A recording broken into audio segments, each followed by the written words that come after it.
안녕하세요. 회사 생활 열심히 하며 아들과 함께 행복하게 살아가고 있는 여자입니다. 결혼, 임신, 출산을 겪으며 많이 힘들고 고단하긴 했지만 이혼까지 할 거라곤 생각하지 못했는데요. 아들을 생각한다고 망설이기만 했는데 아들과 제 삶을 위해서 이혼이 필요하다는 걸 인지한 그 순간 결심했어요. 이혼을 결심하기 전까지 정말 많은 고민과 생각을 했네요. 하지만 막상 이혼하고 나니 후회는 없을 만큼 참 좋더라고요. 물론 아이에게 아빠를 빼앗은 것 같아 미안하긴 했지만 제 품에서 비로소 그 나이 또래의 아이답게 자라는 아들을 보며 다시 한번 이혼하길 잘했다고 생각하곤 해요. 서론이 조금 길었나요? 그러면 아이까지 있는데 도대체 왜 이혼을 하게 되었는지 사연 한번 들어보실래요? 남편이 변하기 시작한 건 제가 일을 그만두고 난 후부터였어요. 제가 일을 하며 돈을 벌 때만 해도 그렇진 않았는데 출산을 하고 육아를 하느라 일을 쉬면서부터는 돈을 지나치게 아끼기 시작하더군요. 어느 날은 아이의 기저귀를 갈아주려 하는데 조금 더 있다가 갈아주란 말을 하더군요. 보니까 방금 싼 거 같은데 한 번 더 싸면 갈아. 어차피 자주 싸잖아. 뭐?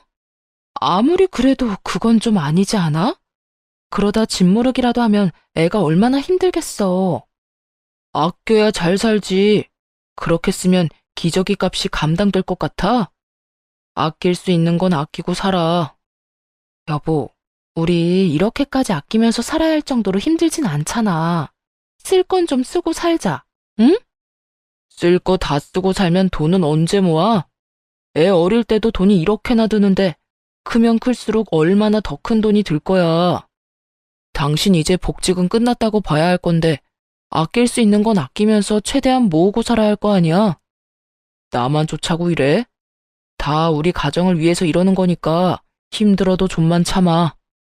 이해는 되지 않지만 말이 틀린 말은 아니었죠. 맞벌이를 할 수 있다면 가장 좋겠지만 현실적으로 힘든 부분이기도 했으니까요. 거기에다 아이가 크면 클수록 여러모로 큰 돈이 들 거란 말도 틀리진 않다고 생각했어요. 전 남편의 뜻에 따라 절약하며 살기 시작했고, 때론 돈으로 과하게 구는 남편이 불만이긴 했지만 웬만하면 따라주려고 노력했네요. 하지만 아이가 크면 클수록 이럴 때 쓰자고 모은 돈도 쓰지 않는 남편에게 불만이 생겨나기 시작했죠. 아이가 크면 몸에 맞는 옷과 신발이 필요한데 여기저기 해진 옷을 얻어와 이 정도면 새거나 다름없다며 입히지를 않나 어떤 날엔 옷 수거함에서 옷을 가지고 올 때도 있었거든요.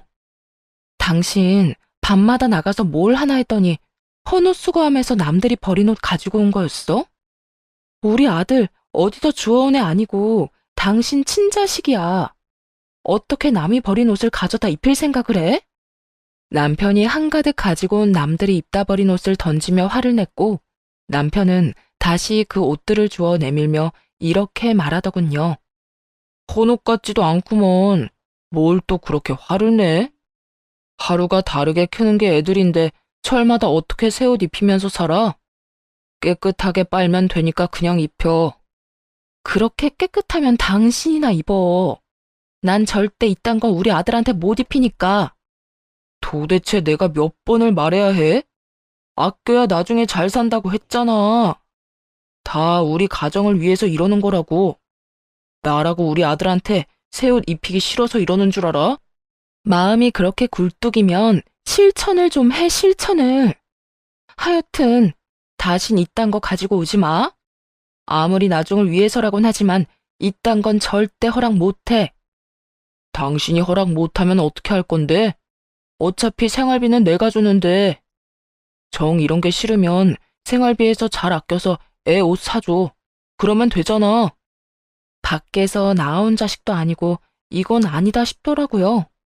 결국 헌옷은 제가 다시 버려버렸고 남편은 그 후로 생활비를 제외한 다른 돈은 주지 않더라고요. 이것뿐만이 아니었어요. 결혼기념일엔 수기 가계부를 사와 이렇게 말하더군요. 어플 받으면 공짜로 다 쓸 수 있는데 내가 특별히 결혼기념일이라고 큰 돈 좀 썼지. 신경 써서 사온 가계부니까 빼먹지 말고 써서 날마다 보여줘. 알겠어? 당신 지금 이걸 선물이라고 사온 거야? 이게 도대체 누굴 위한 선물이야? 누굴 위하긴. 당신이랑 나를 위한 선물이지. 좀 귀찮더라도 습관 들이고 나면 여러모로 좋은 거니까 빼먹지 말고 써. 이처럼 기가 막히고 코가 막힌 일들은 참 많았지만 참고 살려고 애썼습니다.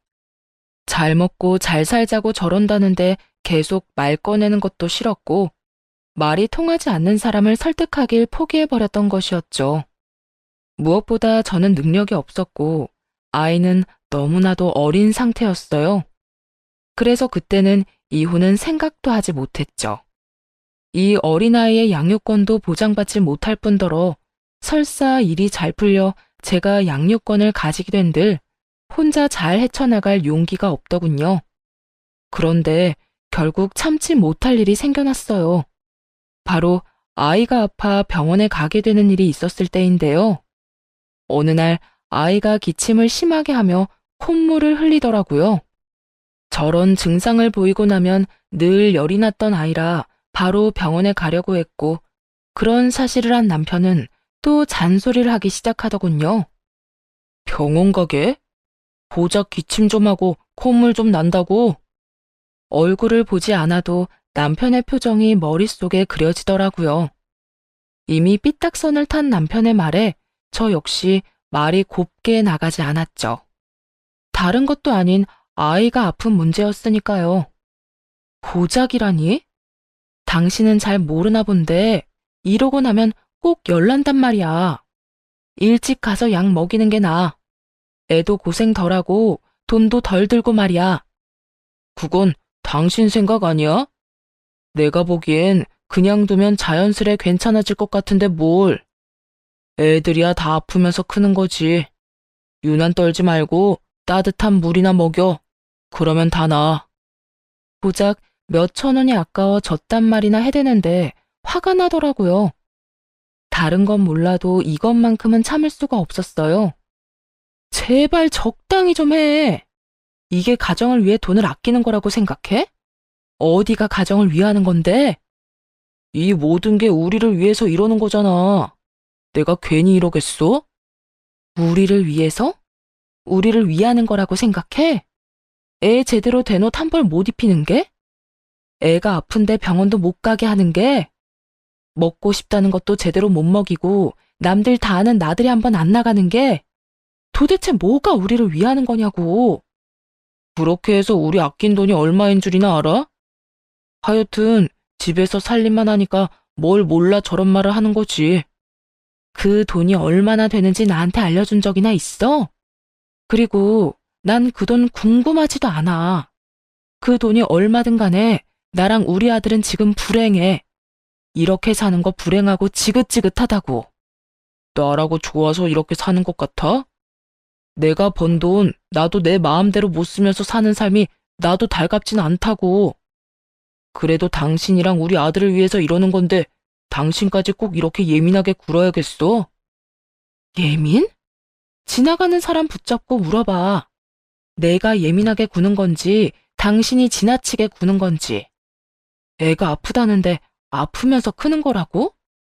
따뜻한 물 먹이면 다 낫는다고? 당신한테 같이 유난 떨어달라는 뜻도 아니야. 그저 아플 땐 병원에 데리고 가고 애가 먹고 싶다는 게 있으면 다는 아니더라도 3번 중 1번이라도 사주면서 살자는 거야. 그게 예민하게 구는 거냐고. 아니, 다 가정을 위해서 그런다는 걸 이해를 못해? 여러분은 이해가 되시나요? 다른 건 몰라도 애가 아픈데 병원비를 아끼려고 드는 남편의 행동이 말이에요. 뭐든 결론은 가정을 위한다고 했지만 이게 정말 가정을 위하는 것은 과연 맞는 것인지 모르겠더군요. 그 가정을 위한다는 말 좀 그만해. 이젠 그 말만 들어도 몸서리가 쳐진다고. 우리 아들 거지만도 못하게 키울 생각 없으니까 당신이나 그렇게 살아. 아파 죽어도 따뜻한 물 한 잔이면 다 낫겠지 하고 살란 말이야. 이 사람이 진짜? 괜한 돈 낭비하지 말고 그냥 집에서 쉬게 하라니까. 당신이나 그렇게 살라고 했지. 지금 병원 못 가게 하면 당신이랑 이혼할 거니까 그런 줄 알아. 지금 이혼하잖아? 당신 나한테 위자료 엄청 줘야 할 거니까 그 돈 아끼려면 조용하고 병원 가게 내버려둬. 알겠어? 이혼보다 위자료가 무서웠던 남편은 더는 아무 말도 하지 않더라고요. 그렇게 아이를 데리고 병원에 갔고 목이 이미 많이 부은 상태라 아이가 많이 힘들었을 거라 하더군요. 그 이야기를 듣는데 스스로가 참 원망스러웠어요. 진작 좀 데리고 올 걸. 조금만 더 신경 써서 볼 걸. 그날 아이를 안고 참 많이도 울었네요. 그날 이후 마음을 다잡고 조금씩 변하기로 결심했어요. 남편이 뭐라고 하든 먹는 것, 아픈 것에는 돈을 아끼지 않기로요. 남편의 반발은 심했지만 잘 먹는 아이를 보면 그 정도야 한 귀로 듣고 한 귀로 흘리는 것이 가능했습니다. 여기까지만 했다면 아마도 가정을 지키는 선에서 제 방법대로 대응하며 살았을 거예요. 하지만 무엇보다 화가 나는 것은 따로 있었네요.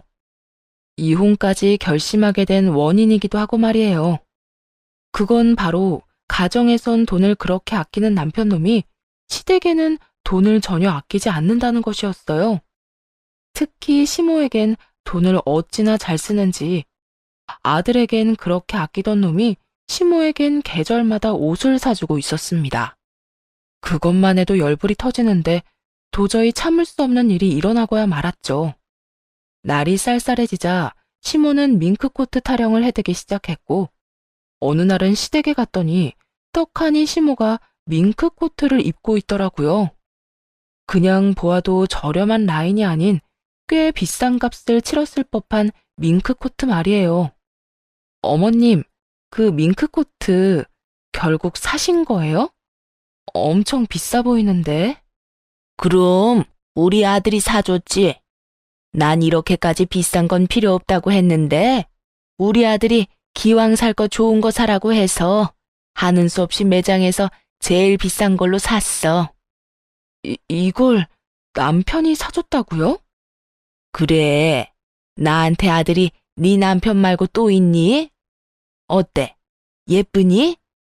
따뜻하기도 얼마나 따뜻한지. 이거 입고 있으면 따로 보일러 틀 필요가 없다니까. 역시 우리 아들이 최고야. 넌 좋겠다. 이런 남편도 있고 말이야. 시모는 눈치도 없이 자랑을 하기 시작했고 저의 분노는 폭발 직전이 되었습니다. 하나뿐인 제 아들은 제대로 된 겨울 점퍼가 없어서 다 해진 것을 입히고 다니니까 그걸 보다 못한 친정에서 애 옷을 사다 주는 지경이었는데 말이에요. 애 아빠라는 놈은 시모에게 저렇게 비싼 밍크코트나 사주고 있었으니 아무래도 화가 나지 않으면 그게 이상하지 않겠어요? 그쯤 되자 우리가 잘 먹고 잘 살자고 아끼고 산 것이 아니라 시모에게 잘하기 위해 거지같이 살았단 생각밖엔 들지 않았어요. 바로 집으로 돌아와 남편에게 따지기 시작했고 남편의 반응은 더욱 저를 화나게 만들더군요. 당신 어머님 밍크코트 사줬다며? 그것도 매장에서 제일 비싼 옷으로. 당신이 제정신이야? 어떻게 그렇게 큰 돈을 쓰면서 나한테 말도 안 해? 내가 내 돈으로 우리 엄마한테 옷도 못 사줘. 그리고 이왕 사는 거 좋은 거 사면 오래 입고 좋잖아. 싼 게 비지떡이란 말도 몰라? 웃기더군요. 어쩌다 아들 옷 하나 사줄 때는 할인하는 것도 아니고 원가가 저렴한 것 중에서도 가장 저렴한 한 번 빨고 나면 입지도 못할 그런 옷을 사주면서 시모 옷은 저딴 기준에서 고르고 골라 사줬다고 하니 말이에요. 저만 점점 더 화가 오르고 있었고 그에 비해 남편은 평온 그 자체였죠. 그걸 그렇게 잘 아는 사람이 애 옷 살 땐 제일 저렴한 걸로 고르고 골라서 사주냐? 에이, 엄마랑 우리 아들이랑 비교하면 안 되지. 우리 아들이야 앞으로 살면서 더 좋은 거, 더 비싼 거 걸치면서 살겠지만 우리 엄마는 아니잖아. 언제 돌아가실지도 모르는데 살아계실 때 좋은 거 해드려야지. 차별도 적당히 해야 넘어가지. 애는 아파도 병원도 못 가게 하고 거지꼴로 살게 하면서 어머님께는 밍크코트? 이게 말이 된다고 생각해? 당신이 생각해도 당신 행동이 심하다고 생각 안 해? 그리고 그런 논리면 우리 친정에도 밍크코트 정도는 사줘야겠네. 어머님이나 우리 엄마나 나이는 비슷하잖아. 언제 어떻게 될지 모르는 건 매한가지인데 나도 우리 엄마 밍크코트 한 번은 입혀줘야겠네.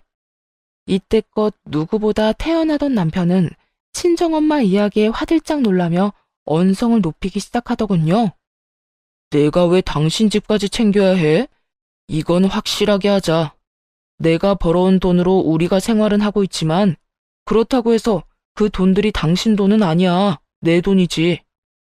난 내 돈으로 당신 집까지 챙길 생각 없으니까 그런 줄 알아. 섭섭하다는 말로는 심정을 다 표현하기 힘들더라고요. 울컥하면서도 화도 나고 그러면서 또 이런 이야기나 들으려고 그토록 헌신적으로 살았나 하는 생각이 들며 눈물이 왈칵 쏟아져 내릴 것만 같았어요. 하지만 저렇게 뻔뻔하게 구는 남편 앞에서 울고 싶진 않았기에 눈물을 가까스로 삼키며 이야기를 이어나갔습니다. 당신 말 진짜 웃기게 한다. 당신 돈? 당신이 마음 편히 회사 다닐 수 있는 게 다 누구 덕인데 그렇게 당당히 내 돈이라는 말을 해? 내가 집에서 애 보고 당신 뒷바라지 다 해주니까 가능한 일이라고. 그러니까 그건 당신 돈만 되는 게 아니다 이 뜻이야. 그게 무슨 말도 안 되는 소리야. 내가 나가서 내가 힘들게 일해서 번 돈인데 왜 그게 당신 돈이야? 당신은 그저 나한테 얹혀 사는 사람일 뿐이라고. 그러니까 내 돈으로 내가 어디에 쓰든 상관하지 마. 생활비 한 푼 안 내고 따뜻한 집에서 삼시세끼 먹으면서 고마운 줄도 모르고 말이야. 아, 그래? 그러면 내가 집안일하고 당신 빨래해주고 당신 먹을 밥 해주는 값 내놔. 시간당으로 쳐도 꽤 될 텐데. 그거 다 주면 나도 앞으로 생활비 낼게. 그러면 되겠네. 당신이야말로 정신 나갔어? 그건 당연히 당신이 해야 할 일을 하는 것뿐인데 내가 왜 그 돈을 줘? 당연히 해야 할 일이 어디에 있어? 가사노동도 엄연한 일인 거 몰라? 이때까지 집안일 한 건 받지 않을 테니까 앞으로 일하는 건 한 푼도 빼지 말고 내놔. 그러면 나도 당신처럼 생활비 내고 살 테니까. 헛소리 하네. 난 땡전 한 푼 못 주니까 내 돈 탐내지 마. 땡전 한 푼 주기 싫으면 내 돈, 네 돈 그딴 소리 다신 하지 마. 알겠어? 나라고 좋아서 고급 인력 집에서 낭비하고 있는 거 아니니까. 그제야 알겠더라고요. 가정을 위해 집에서 육아와 집안일만 하는 저를 남편이 어떻게 생각하고 있었는지 말이에요. 그리고 가정을 위한답시고 아끼고 아낀 돈은 모조리 다 시댁으로 흘러간다는 것도요. 그때까지 수없이 머리로만 고민하던 이혼을 결심하는 순간이었죠. 하지만 안타깝게도 바로 이혼을 할 순 없었습니다. 아이는 제가 키우겠다고 당당하게 말할 수 있는 능력부터 키우기로 했어요. 다행스럽게도 마침 제가 다니던 회사에서 다른 분이 육아휴직에 들어가게 되었고 제 사정을 알고는 다시 불러주어 복직을 하게 되었네요. 아이를 어린이집에 보내기로 했고 하원이라든가 갑작스럽게 아이에게 생기는 불가피한 일은 친정 부모님의 도움을 받기로 했어요. 괜한 문제로 남편과 싸워야 하는 시간 낭비는 하고 싶지 않았으니까요. 복직 소식을 들은 남편은 응원은 못해줄 망정 비아냥대며 비웃어대더군요. 복직? 그 회사도 참 일 시킬 사람이 없긴 없는가 보네. 당신 같은 사람을 다시 부르고 말이야. 당신 회사만 할까? 이렇게 인간 이하인 사람인 줄도 모르고 일 시키고 월급까지 주고 있으니 그 회사 안목도 알만하네. 당신 무슨 말을 그렇게 해? 당신이 먼저 시작했어. 와이프가 복직했다고 하는데 축하는 못해줄 망정 그딴 말이나 하는데 나라고 당신한테 좋은 말을 해줄 거라 생각했어? 당신 말은 틀렸어도 내 말은 틀린 말은 아니잖아. 몇 년 동안 집구석에서 살림이나 하고 애나 키우던 여자가 복직한다고 해서 맡은 일이나 제대로 처리할 수 있을 것 같아? 그거야 두고 보면 알겠지. 내가 일을 잘해서 회사에 둘도 없는 인재가 될지 누가 알아? 착각은 자유라고 해도 그 정도면 심하다고 생각 안 해? 하긴 직접 부딪혀봐야 알지. 아마 일주일도 안 돼서 나한테 생활비 받았을 때가 좋았다고 생각할 거다. 그때까지 일 그만둔다고 다시 생활비 좀 달라고 매달리지나 마. 당신은 잘 모르나 봐. 당신 웬만한 진상 상사보다 훨씬 더 심한 진상이라는 거. 내가 당신도 버티고 살았는데 그까짓 회사 생활이 힘들다고 도망칠 것 같아? 뭐라고? 너 진짜 아까부터 말이 심한 거 아니야? 남편한테 진상이 뭐야, 진상이? 가만히 있는 사람 먼저 건드렸을 땐 이 정도는 각오했어야 하는 거 아니야? 그리고 당신 진상 맞잖아. 진상 보고 진상이라고 하는데 무슨 문제라도 있어? 당신 계속 진상 그러는데 내가 무슨 진상이야? 집에서는 세상 둘도 없는 짠돌이라서 애 옷 한 벌, 병원비도 아끼는 사람이 자기 집에는 재벌집 상속자처럼 돈 써대면 그걸 진상이라고 하는 거야. 정작 아끼는 게 없어야 할 가정에서 아낀 돈으로 효자짓이나 하고 다니는 걸 다른 말로 표현할 게 있다고 생각해? 아, 그리고 애 키우고 집안일 하는 건 하찮게 여기면서 네 돈 내 돈 하는 것도 진상 중에 완전 진상이지. 웬만하면 말다툼을 하며 시간 낭비를 하고 싶지 않아 피해왔는데 그날만큼은 지금껏 하고 싶던 말들을 다 쏟아냈네요. 이런 반응의 남편은 많이 당황한 모양이더라고요. 평소에 제 모습과는 달라도 완전 다른 모습이었으니까요. 그리고 이런 말들이 전곡을 찌르기도 한 모양이었어요. 가만히 노려보던 남편은 말을 돌리며 다시 비아냥대기 시작했죠. 그래, 여자하고 말싸움 해봤자 남자만 손해지. 앞으로 두고 볼게. 언제 잘리게 될지 말이야. 그리고 나한테 언제 생활비 타령을 할지 지켜보는 재미가 있겠네. 혼자 헛된 기대 마음껏 해. 난 당신 기대처럼 잘릴 생각 절대 없으니까 말이야. 오히려 당신보다 더 인정받고 당신보다 더 많이 벌고야 말 거니까 두고 봐. 처음엔 남편의 이런 반응이 화가 났는데 시간이 조금 지나니 오히려 고맙더라고요. 남편 덕에 도끼를 제대로 충전했으니까요. 일을 하며 남편의 도움을 받기 싫었기에 혼자 아들을 돌보는 것은 물론 집안일도 신경 쓰며 바쁘게 살았네요.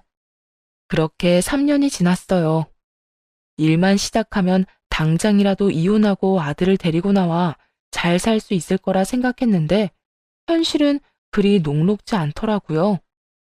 우선 전셋집이라도 마련할 돈을 모아야 했고 회사 내에서도 입지를 다질 필요가 있었죠.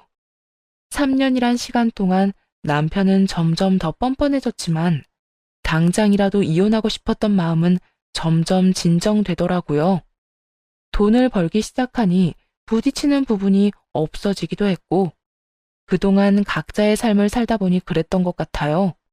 이대로라면 아들의 아빠 자리는 지키고 있게 해주려고 했는데 그것마저도 남편 스스로 걷어차는 일이 일어나고야 말았습니다. 그날도 다른 날과 마찬가지로 아이를 유치원에 맡기고 출근을 했던 날이었어요.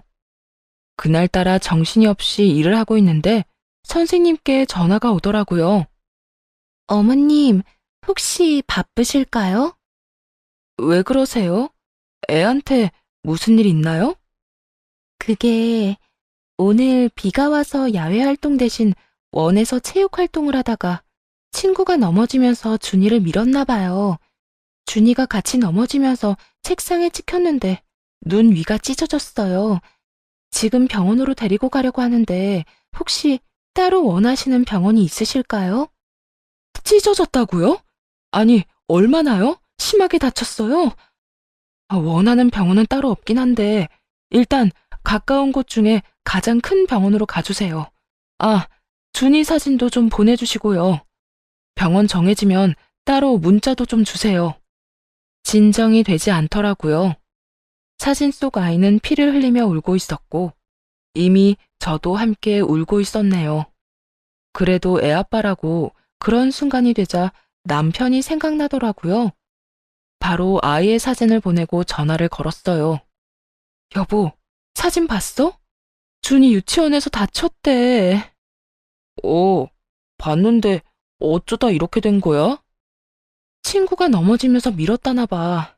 그 바람에 책상에 잘못 찍히는 바람에 눈 위가 찢어졌대. 지금 병원 가보려고 하는데 나 놀라기도 많이 놀라고 큰일이라도 날까봐 무서워.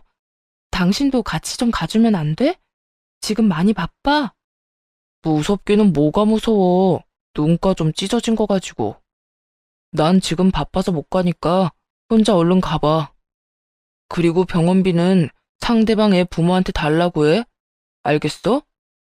괜히 괜찮다, 애들끼리 그럴 수도 있다 그딴 말 하지도 말고 최대한 화 많이 난 척하면서 병원비 제대로 받아내란 말이야. 당신은 우리 애가 다쳤다는데 할 말이 그거밖에 없어? 그러면 이거보다 중요한 말이 있어? 이미 다친 건 다친 거고 병원비라도 받아내야 할 거 아니야. 하여튼 난 못 가니까 가서 알아서 해결해. 아니다. 그냥 그 부모 연락처 나한테 보내. 내가 알아서 할 테니까. 화를 내고 있을 시간도 없었어요. 전화를 끊고 곧바로 병원으로 향했고 급한 치료를 끝낸 아이와 집으로 돌아왔네요. 그렇게 집에서 놀란 아이를 진정시키고 재우고 나오니 남편이 심호를 부축하며 집으로 들어오더군요. 육안으로 보기엔 다친 곳이 없어 보이긴 했지만 아이가 크게 다친 것을 보고 난 후라 덜컥 겁이 나더라고요. 부축을 받아야 할 정도로 심호도 크게 다친 것은 아닌가 싶었죠. 그런데 그건 저만의 걱정일 뿐이었습니다. 심호를 소파에 앉히고 남편의 입에서 기가 막히는 말이 흘러나왔으니까요. 당신 멀뚱히 서 있지 말고 죽 좀 만들어. 집에 전복 있나? 없으면 사와서 전복죽 좀 해. 전복죽? 그래, 전복죽. 무슨 며느리가 시어머니한테 그렇게 관심이 없어? 우리 엄마 감기 걸린 것도 몰랐지? 감기 걸려서 제대로 먹지도 못하고 있다길래 내가 오늘 모시고 병원 다녀오는 길이야. 워낙 먹은 게 없어서 기운 없다시길래 우리 집으로 모시고 온 거니까 한동안 당신이 좀 챙겨드려. 남편의 바쁜 일은 살이 찢어져서 피를 흘리는 아이가 아닌 감기에 걸린 시모를 내과에 모시고 가는 것이었더라고요. 거기에다 시모가 고작 한 끼 안 먹어 힘이 없으니 그 병시종까지 들으라고 집까지 데리고 온 것이었죠. 다른 건 몰라도 아이의 아빠 노릇이라도 제대로 하길 바랬는데 그거조차 할 생각이 없다는 걸 깨달은 순간 이젠 이혼해야겠다는 생각이 들었습니다. 더는 이런 인간에게 내 소중한 아이의 아빠 자리에 앉아있게 할 순 없었어요. 시모가 있든 말든 상관도 없었죠. 그 자리에서 바로 남편에게 이혼을 통보했네요. 우리 이혼하자. 더는 당신 같은 사람이 내 아들 아빠로 있는 꼴 보고 싶지도 않다. 뭐? 이혼은 무슨 이혼이야. 전복죽 끓이라고 한 게 이혼 사유나 된다고 생각해? 당신은 고작 내가 전복죽 하나 때문에 이혼 이야기를 꺼낸다고 생각하는 거야? 조금만 생각해봐도 충분히 이혼 사유를 알 수 있을 텐데 생각이 그렇게나 없어? 생각을 해봐도 이혼할 만한 이유가 없어서 이러는 거야. 도대체 갑자기 이혼하자는 이유가 뭔데? 그것도 우리 엄마도 있는 자리에서. 당신이 이따위니까 내가 이혼하자고 하는 거야. 오늘도 그래. 당신은 우리 애보다 당신 엄마가 더 중요하잖아. 부모님 아프면 병원 정도는 모셔다 드릴 수도 있지. 그런데 오늘은 우리 애도 많이 다쳤잖아. 내가 많이 놀라고 겁난다는 이야기까지 했는데 당신 뭐라고 그랬어? 바쁜 일 있다고 병원비나 제대로 받아내라고? 그게 아빠가 할 말이야? 적어도 많이 다쳤냐, 애가 많이 놀라진 않았냐고 물었어야지. 지금 들어와서는 뭐가 틀린 줄 알아? 애 이야기는 한마디도 안 하고 전복죽 같은 소리 한다. 집구석에 전복 한 마리라도 사다 주고 그딴 말을 해. 내 말이 틀렸어? 병원비는 다 받아내야 할 거 아니야. 잘잘못은 따져서 손해는 안 봐야지. 그리고 내가 그까지 병원 좀 안 가서 애가 어떻게 됐어? 그런 것도 아니잖아. 당신 화난 거 알겠으니까 이혼 같은 헛소리 하지 말고 얼른 죽이나 끓여. 이혼하려면 변호사 선임도 해야 하고 돈이 얼마나 드는데 이혼은 무슨 이혼이야? 돈 좀 번다고 돈 무서운 줄 몰라. 안 되겠어. 앞으로 당신 월급도 나한테 다 내놔. 내가 관리할 테니까. 헛소리나 계속 해대는 남편이나 그런 남편의 말이 하나 틀린 것이 없다는 듯 고개를 끄덕이는 시모나 어느 하나 멀쩡한 사람이 없어 보이더군요. 그렇게 정신을 못 차려준 덕분에 이혼에 대한 제 의지는 더욱 확고해지긴 했지만요. 이런 상황에서도 변호사 비용이나 따지고 있으니까 내가 이혼하자고 하는 거야. 그리고 당신이 나랑 내 아들한테 어떻게 했는지 다 잊었어? 가정에서는 돈 한 푼이 아까운 인간이 시댁 일이라면 그게 얼마든 턱턱 쓰는 꼴도 참았더니 이젠 애가 저렇게 크게 다쳤는데 고작 감기 때문에 애랑 나를 버린다고? 난 더는 그딴 꼴 보고 싶지도 않고 참을 수도 없으니 이혼해. 이혼에 대한 의지가 확고해 보였는지 남편을 대신해 시모가 제 발목을 잡고 늘어지더라고요. 바로 아들을 빌미로 삼으면서 말이죠. 그래? 그렇게 못 참겠으면 이혼해야지. 단, 이혼하게 되면 우리 집 장소는 다시 볼 생각도 하지 말거라. 네가 낳았어도 엄연히 우리 집 씨앗이니 이혼할 땐 우리 장손하고 연도 끊고 나가란 말이야. 장손이요?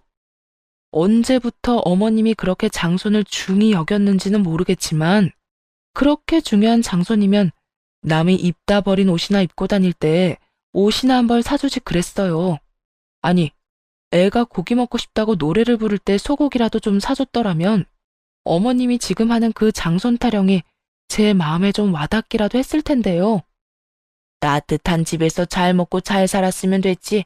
이제 와서 불만이 뭐가 그렇게 많은지 모르겠구나. 내 아들이 고생해서 번 돈으로 부족함 없이 잘 살았잖아. 방금 내가 한 말 못 들었어요? 부족함 없이 산 건 우리가 아니라 어머님이랑 시댁 식구들이겠죠. 워낙 생각이라곤 없는 아들이 시댁 일이라면 와이프도 아들도 나 몰라라 하고 돈이란 돈은 다 써댔으니까요. 더는 두 사람이랑 하고 싶은 이야기도 없어요. 그러니까 장손 타령 그만하고 아들한테 이혼이나 빨리 하라고 설득이나 잘 해주세요. 이혼하라니까? 누가 이혼하지 말라고 그랬니? 다만 이혼은 하되 내 장손은 두고 가란 이 말이야. 남편도 그렇게 말귀를 못 알아먹어 사람 속을 뒤집어 놓더니 시모 역시 다를 바가 없더라고요. 그런 것도 유전이 되는 것인지 답답하기 짝이 없는 순간이었죠. 어떻게 말해도 알아듣지 못하는 시모를 똑바로 보고 한 글자 한 글자 천천히 집어주며 말해주었네요. 어머님이야말로 잘 들으세요. 그 집 구석 장손 아니고 내 아들이에요. 내가 낳고 나 혼자 키운 내 아들이라고요. 그러니까 내 아들한테 침 흘릴 생각 하지도 마세요. 뭐야? 너 끝까지 이렇게 나올 거니? 이렇게까지 행동하게 만든 게 그쪽들이에요. 장가간 아들이 정신 못 차리고 시댁 일에만 매달리면 그러면 안 된다. 애나 와이프 좀 챙기라고 한마디 하지는 못할 망정 밍크 코트나 사달라고 하고 손주가 피가 철철 난다는데 감기 때문에 병원에나 가자고 하고 해달라고 조르는 엄마나 좋다고 가서 돈 쓰는 가정 버리는 아들이나 제정신 아닌 건 매한가지라고 생각 안 하세요? 듣고만 있기 거북했는지 남편이 화를 내며 나서더라고요. 입장을 바꿔 제가 남편의 입장이었다면 입이 10개라도 할 말이 없을 것 같은데 말이죠. 그 상황에서도 말이 많은 것을 보니 양심은 밍크 코트를 살 때 돈과 함께 주고 왔나 싶었네요. 제정신이 아니야? 누가 할 말을 누가 하는 거야 지금? 당신이야말로 지금 제정신이 맞긴 해?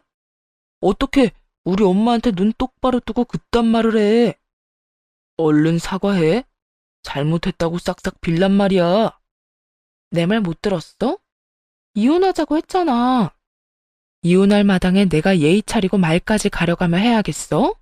저기 저 소파에 앉아있는 사람은 당신한테나 엄마일 뿐이지 나한텐 이젠 옆집 아줌마만도 못한 보기 싫은 사람일 뿐이야. 그건 당신도 마찬가지고. 당신 진짜 끝까지 해보자 이거야? 어. 그러니까 당신도 이혼이나 잘 준비해. 난 우리 아들 당신 같은 인간 손에서 크게 할 생각 없으니까. 끝까지 반성이란 모르는 남편이 순순히 이혼해 줄 리가 없었고 결국 소송까지 하게 되었네요. 소송을 준비하며 미리 전셋집도 구해두었고 아이를 양육하기엔 부족함이 없는 환경을 만들어 놓은 상태였죠. 이런 저와는 달리 남편은 제가 집을 나감과 동시에 집안일엔 신경도 안 쓴 듯 하더라고요. 그렇게 장손 타령을 하던 시모도 집안일을 해주기는커녕 돈만 받아가기 바빴고 말이에요. 양육 환경 면에서도 차이가 크긴 했지만 무엇보다 아이가 저만 원하는 상황이기도 했습니다. 당연한 결과였어요. 남편은 아이가 뭘 좋아하는지 어떤 음식 알레르기가 있는지조차도 모르는 상태였고 온 관심은 그저 시댁에만 있었으니까요. 아이에 관해선 무지에 가까운 인간이었거든요. 그 결과 당연히 양육권은 제가 가지고 오게 되었고 재산 분할 역시 꽤 받게 되었어요. 변호사 선임이라도 했더라면 그 정도는 아니었을 텐데 남편은 돈이 아깝다며 변호사 선임도 하지 않았고 혼자 설친 대가를 제대로 치르게 되었던 것이었죠. 재산 분할도 뜻대로 되지 않자 전 남편은 괜한 시비를 걸며 쓸데없이 큰 소리를 치더군요. 내 돈 가지고 가서 어디 얼마나 잘 먹고 잘 사는지 두고 보자. 이래서 대한민국은 안 돼. 집에서 돈이나 쓰고 논 여자가 뭘 했다고 재산 분할을 그만큼이나 해주라는 거야? 네가 그딴 식이니까 재산 분할을 그만큼이나 해주라는 거야. 그러게 나처럼 변호사라도 선임했어야지. 잘한 짓거리는 단 하나도 없으면서 무슨 자신감으로 혼자 덜렁 나와서 소송을 해? 어깨 위에 그건 장식용으로 두지 말고 좀 써. 그러라고 달아놓은 거니까. 이까지 소송 좀 네 뜻대로 다 됐다고 기고만장한가 본데. 너처럼 펑펑 쓰면서 살면 망하는 건 시간 문제니까 내 돈 관리나 잘하면서 살아. 알겠어? 네 돈 관리나 잘하면서 살아. 알겠어? 이제 네 돈 아니고 내 돈이니까 신경 쓰지 마. 앞으론 애 문제 아니면 연락도 하지 말고 살자. 나야말로 바라는 바거든. 사는 게 힘들어도 나한테 다시 돌아올 생각은 하지도 마. 난 이제 너 같은 여자 지긋지긋하니까 말이야. 같은 마음이라니 다행이네. 제발 지긋지긋한 얼굴 보지 말고 살자. 그렇게 이혼을 하게 되었어요. 양육비에 대한 선고도 있었지만 당연히 주지 않더라고요. 받을 기대조차 없기도 했고 아들을 보여달란 말도 없어서 그냥 그 값으로 쳐주려고 했는데요. 이혼하고 2년 정도 뒤부터 애를 핑계로 계속 찾아오기 시작하더군요. 아이가 반기지도 않는데 꾸역꾸역 찾아와 갖은 친한 척은 다 한다 싶더니 어느 날은 전 시모도 함께 찾아왔더군요. 그날은 두 사람 다 짐까지 싸와 아들과 친한 척을 하길래 도대체 무슨 생각으로 저러나 물어보게 되었죠. 이번엔 당신 엄마도 모자라서 짐까지 싸서 들고 왔네? 2년 동안 연락 한 번 없더니 이제 와서 이러는 이유가 뭐야? 이유는 무슨 이유? 그냥 우리 아들이 얼마나 컸나 궁금해서 왔지. 짐은 매번 잠깐씩 보고 가니까 아쉬워서.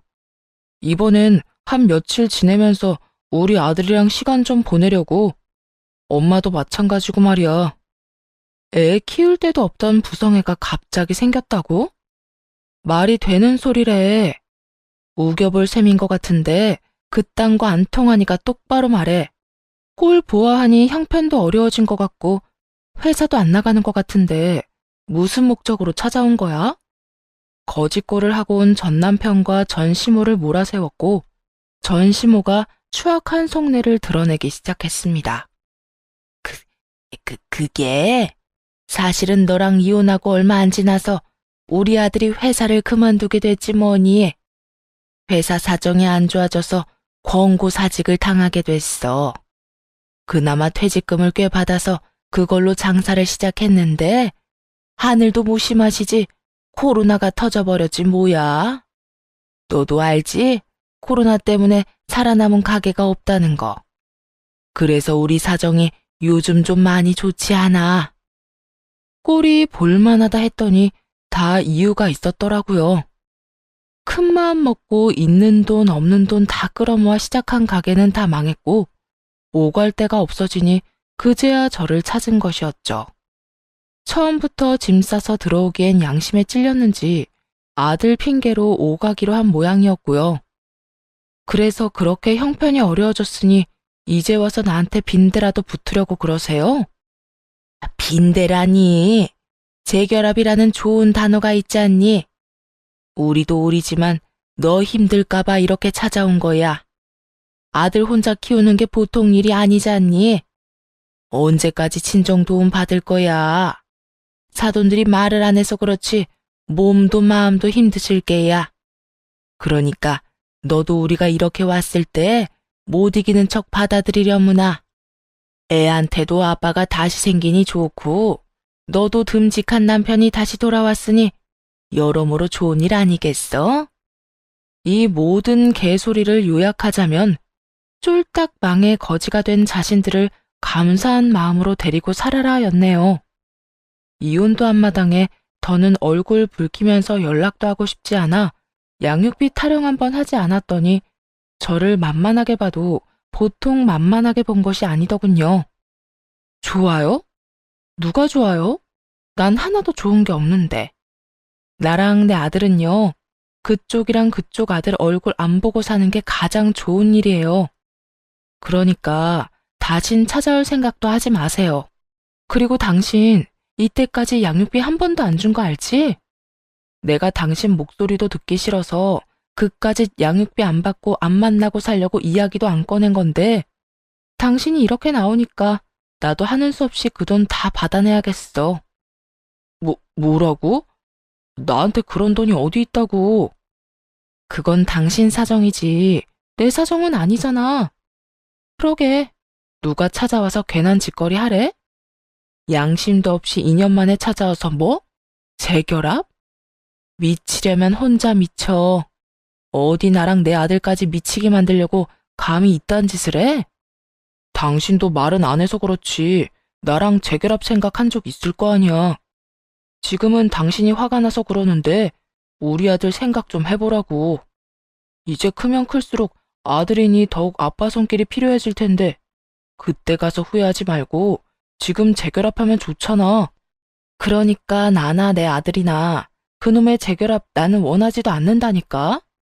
훗날 아빠 손길이 필요해도 네가 아쉬워질 일도 없고 그때 되면 늘 그러했듯이 나랑 내 아들이 알아서 헤쳐나갈 테니까 괜한 걱정도 하지 마.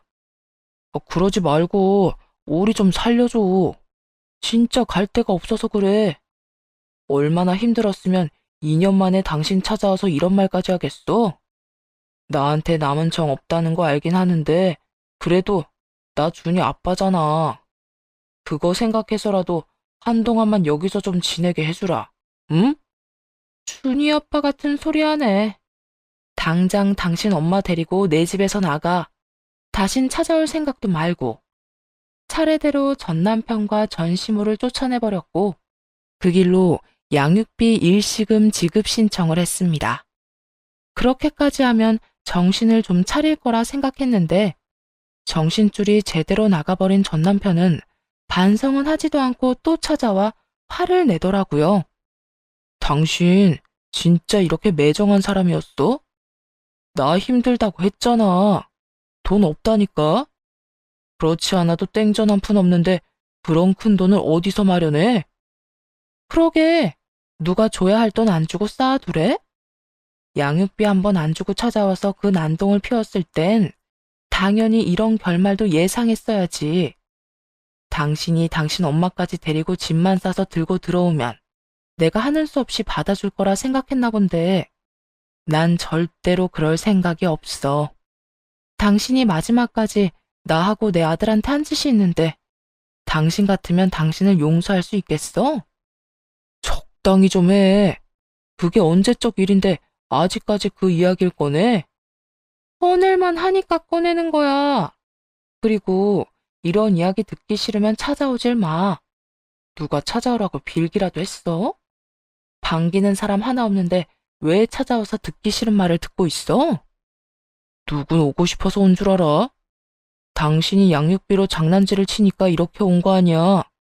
하여튼 난 돈 없으니까 알아서 해. 양육비 안 주고 이상한 짓 한 게 누군데 어디서 큰 소리를 쳐? 그리고 저번에도 말했지?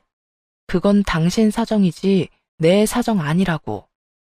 전 남편은 그제야 방법이 잘못됐다고 생각했는지 이번엔 무릎까지 꿇고 빌기 시작하더군요. 그 모습을 보는데 통쾌하기는커녕 진심이라곤 없는 행동에 그저 헛웃음만 나오더라고요. 그러지 말고 나 좀 봐주라. 나 진짜 돈이 없어. 사업 다 망했다고 우리 엄마가 그랬잖아. 그나마 우리 살면서 모은 돈도 우리 집에 거의 다 썼고 집 처분한 것도 다 날린 지 오래야. 지금은 우리 엄마 집에서 지내고 있긴 한데 곧 그 집도 처분해야 한다고. 내 사정이 이런데 그런 큰 돈을 어디서 구해? 그러니까 예정을 생각해서라도 한 번만 봐줘. 예정 같은 소리 한다. 너 같으면 너한테 남은 예정이 있을 거라 생각해? 난 그딴 거 전혀 없으니까 더 큰 돈 내놓기 싫으면 다신 찾아오지도 마. 알겠어? 여보. 여보는 누가 네 여보야? 그러게. 누가 돈 가지고 그렇게 치사하게 굴라고 그랬어? 네가 다 자초한 일이야. 네가 그런 식으로 굴지만 않았어도 오늘 같은 일은 일어나지도 않았고 우리가 이혼할 일도 없었을 거라고. 그러니까 더러운 눈물 여기서 빼지 말고 당장 꺼져. 마지막 눈물 작전까지 통하지 않자 전 남편은 악담이란 악담은 다 퍼붓고 가버리더라고요. 그 후 전 남편은 돈은 돈대로 탈탈 털리고 자식 얼굴도 못 보게 되었죠. 그리고 들려오는 이야기엔 재기도 못할 정도로 망해버려서 그렇게 있는 돈 없는 돈 다 써대며 효도하던 심호품으로 돌아가 손가락만 빨며 살고 있다고 하더군요. 전 시무꼴도 볼만할 것 같더라고요. 손에 쥔 건 하나도 내놓지 않고 그렇게 아들 등골만 빼먹더니 돈줄이 끊긴 것도 모자라 쫄딱 망한 아들 데리고 사느라 있는 것도 하나둘 팔아버리고 하루살이처럼 살고 있다는 이야기를 들을 수 있었습니다. 남의 눈에 눈물 나게 하고 잘 사는 사람 몇 없다지만 전 시모와 전 남편의 마지막은 말로는 다 못할 통쾌함을 느끼게 해주었어요. 경력 단절로 집에서 육아와 살림만 하던 시절 느꼈던 그 서러움이 한 번에 다 날아가는 기분이 들기도 했죠. 어느덧 많은 계절이 지났고 아들도 많이 커 이젠 때론 친구같이 느껴질 때도 있어요. 물론 모든 순간이 행복했다면 거짓말이겠죠. 아들을 키우며 혼자 감당해야 하는 모든 것들이 때론 버겁기도 했고요. 하지만 아들도 힘내며 잘 지내주는 만큼 저도 다시금 힘을 내어 오늘의 이 순간까지 왔네요. 예전엔 애가 크는 것을 보면서 산다는 말이 어렴풋이 이해는 되어도 확실하게 와 닿지는 않았는데요. 요즘 따라 그 말뜻을 알겠다고 느껴요. 회사에서 정신없이 일하고 집으로 돌아와 또 힘겹게 집안일을 하면 물론 힘들지만 아들의 웃는 얼굴을 보면 피로가 다 풀리더군요. 그 어여쁜 미소에 저도 모르게 또 웃게 되기도 하고요. 큰 돈이 있는 것도 그렇다고 크게 성공한 것도 아니지만 서로를 보며 행복해 웃는 날이 많다면 떳떳하게 행복하다고 말할 만한 삶이 아닐까요? 요즘엔 언젠가 제품을 떠나는 아들의 뒷모습을 많이 상상하곤 해요. 그때가 오면 섭섭한 마음보다 잘 커줘 고맙다고 말할 수 있도록 행복한 기억을 많이 심어주며 함께 잘 지내보려고요. 많은 시간이 지난 만큼 이젠 사연 열차를 마지막으로 이혼에 대한 기억을 떠나보내려고 합니다. 언제까지나 미움의 감정을 가지고 살 수는 없으니까요. 혹시나 저처럼 아직 지나간 일들 때문에 원망하는 마음으로 괴로워하고 있는 분이 계신다면 여러분도 이젠 그 기억들을 놔주는 건 어떨까요? 수년간 한 사람을 미워하고 원망하며 살아보니 그것 참 못할 짓이더라고요.